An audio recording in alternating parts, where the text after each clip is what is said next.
We're going to start with Chase Ross from Marquette. This is a guy, I love Chase Ross.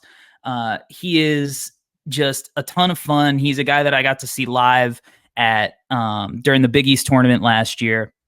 He's listed at 6'5" now on Marquette's website. I think he's probably closer to 6'3". Maybe he hits 6'4", but he's super long. He's ridiculously physical. And I think the main thing that stands out about him is just like, he is willing to pick you up full court. Like, you cannot breathe against him. Like in this clip that we're playing, he's guarding Adam Flagler the length of the court, right? So like, just taking, all of this time up off of the shot clock, like, it junks up the offense. It takes you longer to get into a set. Now you might feel a little bit rushed. So he's always going to put that pressure on you. And, like when I watched it, it really reminds me a lot of like Scotty Barnes, Florida State tape, right? Like that was the thing immediately. Now, obviously Scotty Barnes is like way bigger, right? Like he's just a bigger dude. But I just love that this is a dude who's like, I'm going to guard for as long as I possibly can. And that starts with the inbound. I think that's the important stuff that, as evaluators, as fans, that might not look like much to us, but scouts are in love with that because of what you're just saying. Like he's running seconds, valuable seconds off the clock. And now all of a sudden Baylor's going to be sped up here. You see that on a lot of times on tape. He's just constantly up in your face. He's constantly making you uncomfortable. And because of that, sometimes guys are erratic. They're throwing passes out of bounds because you're not comfortable. You're like, get the heck off of me. And I think that's a really rare thing for him. That's just something that is all desire and heart. Yeah. Making guys uncomfortable, right? Like taking their space away, making them have to work for everything that they get. And when you're a guard, especially, an undersized guard, you have to be disruptive and annoying and a pest and be willing to get physical and get into a body and play with your chest. And like, he's just so good and willing to do that kind of dirty work. That's why, like, even though Davion Mitchell's offense has not translated in the way you'd hope for where he was drafted, part of that, I think, just, role. But his defense translated right away from, the jump. He went viral for guarding Steph, right? I think Chase has a lot of like similar qualities in how he guards and how his strength is utilized, but he's got better size than a guy like Davion, right? So, even here on this possession, and this is a guy that you like. I think you wrote about him in our preview today for the Big East or yesterday. He forces a tough floater here against Xavier. And, like, that's a shot that a lot of guards get to. They want to get and pull up in that mid-range and be unpredictable and use that in between. And, he does a good job. He's gapping the ball handler. He gets it, forces into the help, and, causes a tough look there. I think it's important. I mean, a good defender doesn't need to record a stat all the time. You just have to make life difficult. You have to just get up, be right on top of them, contest. I think all of us also like show some maturity when it comes to like, okay, I don't always have to swipe down and try to go for a rejection here. Like just getting a hand in the face, being in their airspace. I think you see that a lot with Chase. Like there's always a role for guys that if you can hang your hat on being an elite defender, if you have a couple other areas of your game that are exciting, like NBA teams are going to try to make it work with you because you could potentially be a glue guy, a connecting piece. Peyton Watson, young talent with the Denver Nuggets. Obviously, he has freakish measurables, but his is keeping him on the floor, like his ability to cut. And, with Chase, although you're saying probably closer to 6'3"-ish, he's got athleticism, he's got burst. And I just think watching him defensively, his game looks like it could take another level, which is a scary defensive player. Yeah. I mean, I think when we break it down, his offense, it might come off where we're like, oh, he might be limited. I think he's going to see, more opportunity to do some stuff with the ball. But like, just as a baseline, like he's kind of even at his height, just like, all right, this is a guy that you could play off ball. and you could just be like, hey, go guard the opposing team's best offensive guard, right? Like maybe even wings, because of his strength.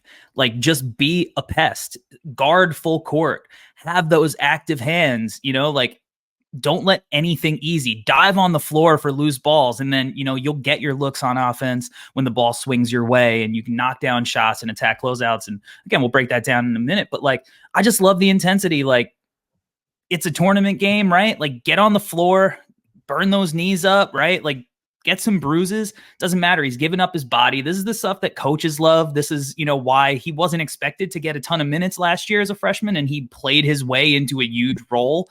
It's because of plays like this where, you're guarding so tight and you're using all of your tools and you're shadowing guys and you're willing to make sacrifices and give your body up.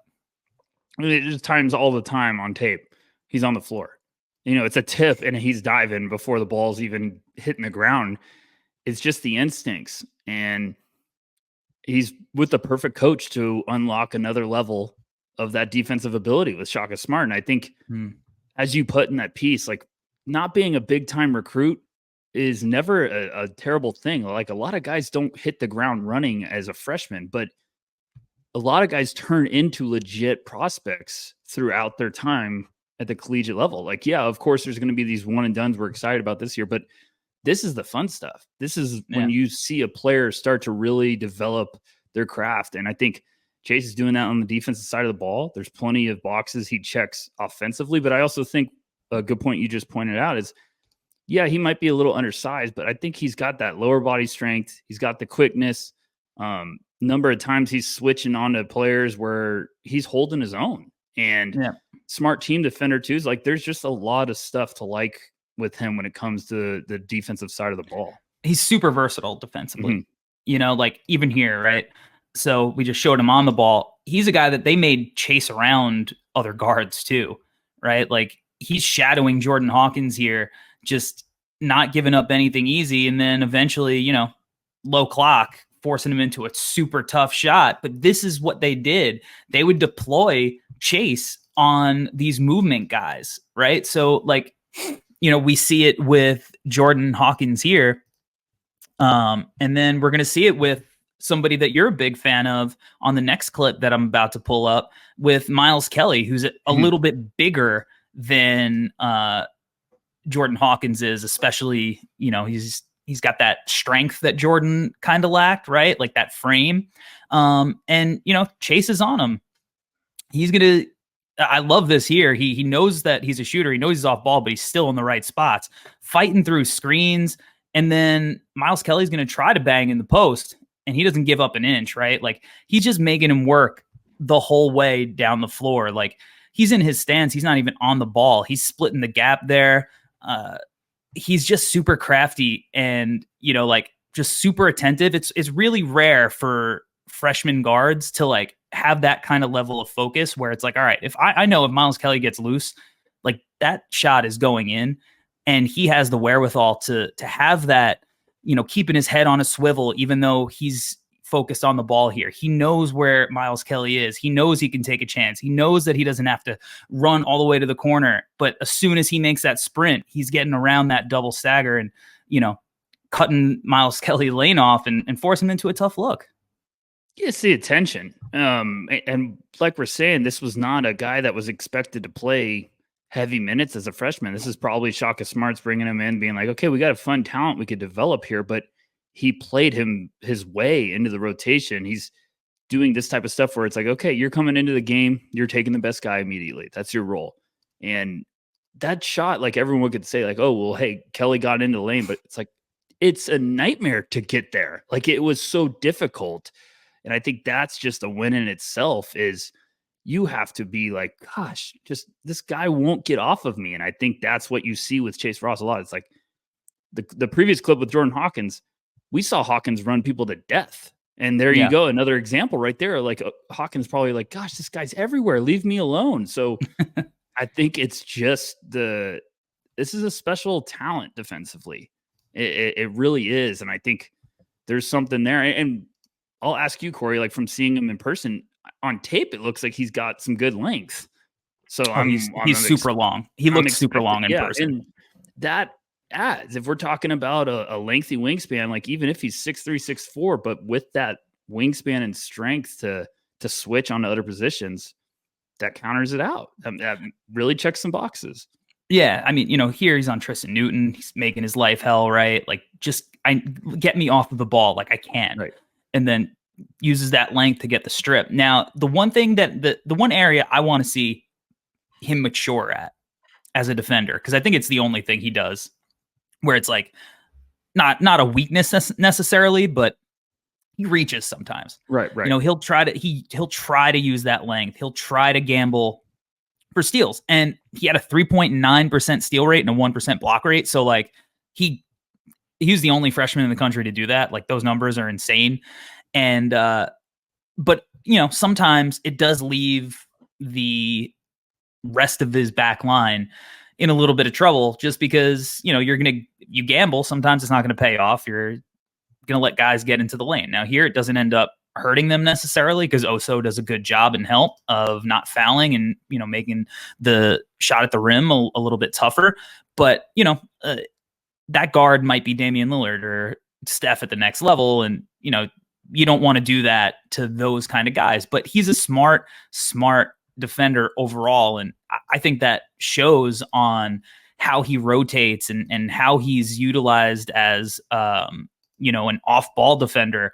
I just think the kid's IQ on this side of the floor is off the charts, and the 1% block percentage for a kid who I'm saying is 6'3", and we're talking about his length and his strength and everything, super high mark.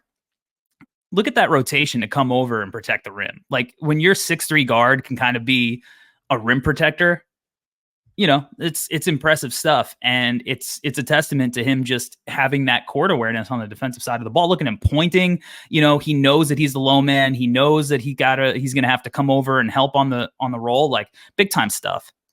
Yeah. I think one of the things I like to see with guys like this is making sure your feet are staying alive. If you get your feet set, then it takes longer for you to get somewhere. But if you're staying alert, staying bouncy, you can definitely react quicker. And I think that's another thing with a lot of these elite defenders or guys that really have success guarding on the ball is usually it's one world and then the other one might be not as impressive. With Chase, you can get both versions where it's like, oh, off ball, he can rotate, put himself in a position. He's really alert and smart. And I think that's where you start to see like, okay, there's something special here potentially, because he has that intelligence on either on the ball, off the ball. He knows where to put himself in position, balancing the floor defensively. It's really good stuff for a guy that's projecting to take another step. Yeah. And again, like this is just smart, savvy rotations. Like he's the low man, his man's in the weak side corner. He knows he can hang by the hoop. He's getting in and out of the lane. And he knows, like, hey, if that ball swings to the corner, he can close out with enough time to get a good contest. And he's forcing an air ball here. So, like, that doesn't show up in the stat sheet. He's not getting a steal or a block there. He's just doing his job. He's there to tag the roll, right? He's now there to get all the way to the corner to have an awesome contest. Like that is just stuff like you want to get on the floor. Like if you're watching this as a high school kid, that's the kind of stuff that you have to do. You have to just always be active and making an impact, whether you get a counting stat or not. And he's pretty good at that too. I mean, look at the hustle here. Chase down block, great timing. He's just a dog, man. And that's part of it. He just cares. He cares on every possession. And, those kind of guys, they maximize their potential. Well, people will laugh about this clip because look at the score. He has every reason to mail this in. They're down 22 in second half. Like he has every reason to be like, okay, it's a layup. That stuff just screams on tape when you're watching that. When you take in the situation, the fact of how far behind he is in the play, and just to be like, to heck with this, like, okay, let's go. Like challenging you right at the rim, and great timing, great anticipation. You just see this all the time. And I'm a sucker for these guys. When you told me you wanted to talk about them, it took me like 3 minutes of watching tape. And I'm like, oh gosh, okay. I'm in love now. Thanks, Corey. And the defensive guys that work their ass off to earn a spot, to earn minutes. If you have flashes on the offensive side of the ball, you can figure that out. But if you can really excel defensively, like Shaka Smart's going to find a way to play him more because he does everything Shaka Smart wants him to do. And I think NBA teams are going to be keep an eye on this too, because how many guys have we seen just hang around the league because they can be good defenders, they can be great team pieces. And I know we're going to talk about his offensive game too, but I think there's some playmaking stuff where it's just understanding where the ball is supposed to go and being a joy to play with. Like, this is a guy where if I'm on the court and he subs in, I'll be like, whoo, okay, Chase, he's going to make the right plays, he's going to help us out. So just impressive. Yeah. Corey knows what he's talking about, guys. Just trust him. Yeah. Sometimes, sometimes broken clocks right twice a day. But let's talk about the offense. Because his game is very simplistic. I don't think he showed quite as much versatility at volume as he did on the defensive side of the ball, but that was more due to the role that he was playing on the court, I think, than it is a lack of talent. But before we get into where I think we should start with his game, which is the shooting, I have to start with this clip here because, it's maybe my favorite clip of his in general. Because as much as I love to sit and break down defense, I really love a poster dunk. Oh, who doesn't, And I mean, that's going to get you out of your seat. Yeah, that's anger too. You're screaming at 3 a.m. watching film and probably wake up the whole neighborhood. That's just really fun. And that's also just like, speaking of reach and wingspan, like, my goodness, bringing that back, like Dominique, both sides of the ball. Yeah. Defense to offense first. Yes. But there's times where he just also, like, you could see the fire in his eyes when he's getting downhill. And it's not always like he's always just trying to poster everyone. Like, he will attack you and try to finish at the basket and be like, okay, let's go. Welcoming the challenge and initiating contact, not being afraid of it. There's a lot of stuff that's really intriguing. Like, I know I just said it, but how many guys, athletic slashers that could play defense, have just figured out a way to hang around the NBA level? And, this is why scouts are intrigued. And, like we always say, get rid of those preseason, like, oh, the draft class isn't good. There's guys that are going to pop up like this that take a huge step forward in their development and become, household names in the draft class. Yeah. And I think I'm as guilty of that as anybody. I've said, the draft class is not great. Right. And I think when I say that, and I think what most people are saying is, like, there's not a Victor Scoot type guy who's been on the radar for years, right? But that doesn't mean guys aren't going to emerge. It doesn't mean that you're not going to be able to draft a superstar outside of the lottery, Giannis outside of the lottery, Jokic outside of the first round, Devin Booker back end of the lottery, right? Like, these guys who are phenomenal all NBA players, you can find them everywhere. Somebody's going to come out and develop. I don't know if that's Chase Ross, right? I think, with Chase Ross, and I don't know if he'll have the opportunity to quite make that Kobe Buffkin kind of leap, because I think he's got a lot of, veteran guys that are still there at Marquette, in Tyler Kolek, who I love. You have Cam Jones, you have guys in that backcourt who have been there. So he's not going to have the on-ball reps that a guy like Kobe had, but, like, these guys emerge.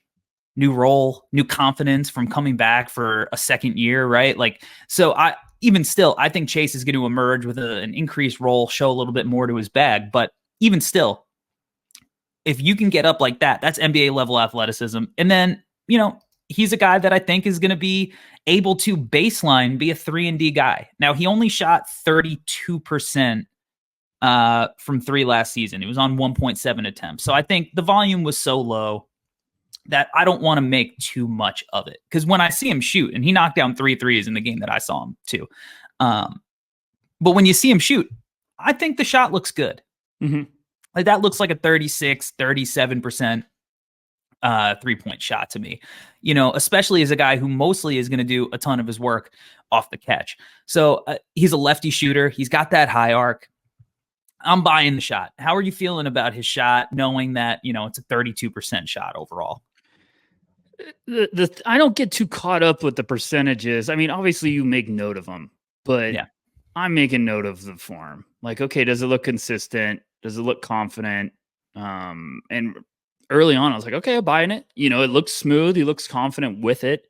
Um, and like you saying, like, low volume rate, which is okay. I don't want to get too caught up on that, but I'm just buying it. It looks solid. I'm just trying to figure out, like, do we think this is a guy, Corey? Because, gosh, Marquette's just going to be so much fun this year. But do we think this is a guy that could even just make some noise if they have a deep run and be a this year guy? Or is this a guy that puts up a nice year and all of a sudden he is on every single radar as just a huge leap for his junior year? I don't know, because if the defense is what I believe it could be, I think teams will be knocking on that door to be like, no, come out, come to this class. We want to draft you. Like, we want to develop you, because I just think there's a lot developing, and it's going to be interesting to see if it comes together this year.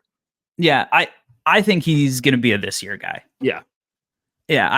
I think that what he does on the defensive side of the ball, what he does as an athlete, and if he just shoots it at 35, 36%, I think it's like, hey, there's too many tools here with a pretty good baseline to not have him come out, because this is a guy that I think, because his game at least as a freshman, was so kind of simplistic. What a dime by Tyler Kolek, by the way. Yeah.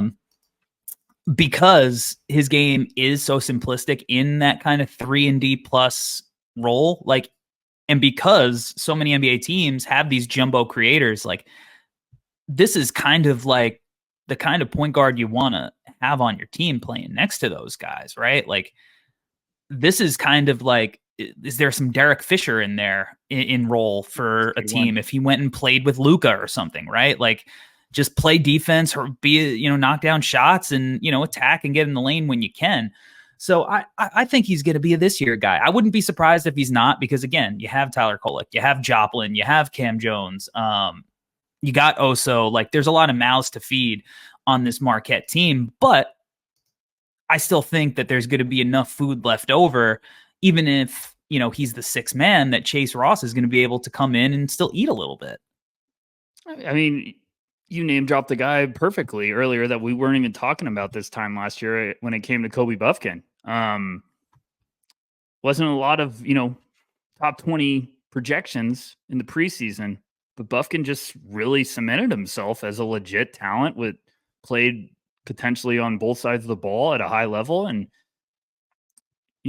I'm not saying this name lightly, but like guys like Derek White, high level defensive guards that don't have to do much offensively, but can just play the game the right way. I think there's always going to be, right now, it's a hot market for those guys. Like, when it comes to NBA teams, if you can find those, the Christian Brown at Kansas, like, he was obviously a elite shooter and someone that reminds me of another guy we're going to talk about in a little bit. But if you can play high level defense, like, he's going to hang his hat on being like, I'm an NBA defender. And I believe that he has that potential to be like, that's my elite skill as the defensive side of the ball, which is a heck of a resume already to have for teams to scout. But if he can continue to add, where even you're saying, like, if he's at 35% from three on a higher volume, it's a very intriguing prospect that might have good size for a backcourt mate with length. It's just a lot of stuff to get excited about quickly. Yeah, and this is kind of where he's going to have to get better if he is going to be a guy who gets to 36%. Right. It's when guys are closing the gap on him and he only has a few inches of space to get a shot off. Because there's been a stark difference in his shooting, even dating back to high school, on contested versus uncontested. Last year, knocked down 38% of his unguarded spot ups, 57% of his unguarded spot ups during his EYBL 17U season. But that number goes down pretty exponentially when he's guarded. He was 26.9% last season when he was guarded, and he was 18.8% on guarded spot ups in EYBL. So he's got to get comfortable shooting it with a hand in his face. But because he's a good shooter when it's clean, but it's not always going to be clean. And, you got to make guys pay when they're closing out to you at the NBA level.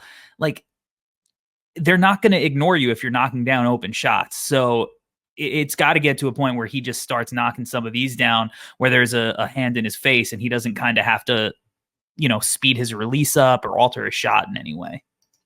Absolutely. I mean, it's one thing to be, like you said, it's one thing to be open and hit down your shots. Like, yeah, everyone should be hitting that, especially at the NBA level. There's a lot of guys that are, okay, you're leaving me wide open, I'm going to be fine. But eventually you got to bring something else to the table. And if you can start improving that number to become a more consistent floor spacer, just at a respectable level, it's a huge step forward. Yeah, 100%. Because, those jumpers, it's not just important, because you want to make teams pay for sagging off, right? Like, if a team is going to ignore you, you got to make them pay. So if you knock this shot down now, those guys have to close out on you. And when he's put in a position where guys are running him off the line, like, you want him to get into the paint to show that athleticism that we saw on the defensive side of the ball, to show that athleticism that we saw on that first poster dunk, right? When he's able to get going with some momentum and attack gaps, like, he is a devastating guy in these catch and go situations. I mean, that's a 2-hand cock back dunk. Like, he is not just a good athlete. He is a fantastic athlete with, like, devastating strength and power underneath those legs. So I want to see him using that shooting to open up this aspect of his game. It's going to make his life just 10 times easier offensively, because if he hits, say early in the game, he hits a couple of 3-point shots, then you got to get up on him. And then all of a sudden, everything's just going to open and look so humongous when it comes to him driving the lane, because, like you said, awesome vertical leaper, but just the lower body power, strength, and quickness, where, like, he has lightning quick feet to get somewhere in a hurry. It's just funny how fast all of a sudden it, like I always say, it's a fighter jet just taking off the runway. And you really see that with him, where he's not going up with soft intentions ever when he's attacking the lane. It is violence, it's anger, it's awesome to see. It's just kind of like, oh crap, and that's where, if he really does get the 3-point shot just falling a little bit more with more volume and more confidence, it's going to open up things in a big way. Yeah, because he needs to be able to get downhill. It's not enough to just be a 3-and-D guy. Right. I think it's even going to help the playmaking stuff, which we'll talk about towards the end, because I think he's got a little bit more than he's shown in his bag. But, I love how he does get downhill, because he is so strong. He can, handle contact. He'll go into the body, especially when he's able to get to his left. Like, he's got the length to use extension finishes. Like, he has all of the stuff in his bag. And, I love the Marquette fit, because Oso, for, you could say he's a non-shooter, but he does initiate so much here out of, like, the high post and, the elbows and handoffs and whatnot. And it allows Chase to kind of play and operate as he would in an NBA role, playing off one of these bigs that NBA teams like to deploy. So I love that he can kind of get downhill and, because they have so many good passers. Like, not only that, I want to see him, moving off the ball continuously. I don't want to see him planted in the corner. I want to see him keeping teams guessing. I want to see him, used as a cutter, where, again, he can get some momentum. If a guy falls asleep, right? Like, you got to make teams pay. And he does a great job of doing that here. We're going to see him. He's hanging out in the corner, helps there, up and under, shows that crafty little finish. He's got to be a versatile finisher for a guy who's not going to create a ton with the ball in his hands. There's still ways that he could do that and be effective off the ball.